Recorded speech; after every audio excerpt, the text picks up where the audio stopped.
আছে, সেটা অবশ্য আরব সাগরে, আর এটা বঙ্গোপসাগরে। সামনে বঙ্গোপসাগরের সুবিশাল জলরাশি, এই সূর্যাস্তের সময় উপভোগ করা দৃশ্য একটা ওয়ান্ডারফুল এক্সপিরিয়েন্স।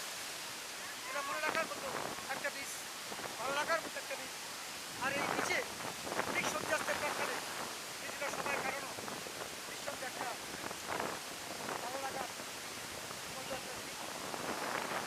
ভালো লাগবে, করছে, সমুদ্রে ঢেউ উপভোগ করছে, জল খেলি করছে, আমরাও দেখছি।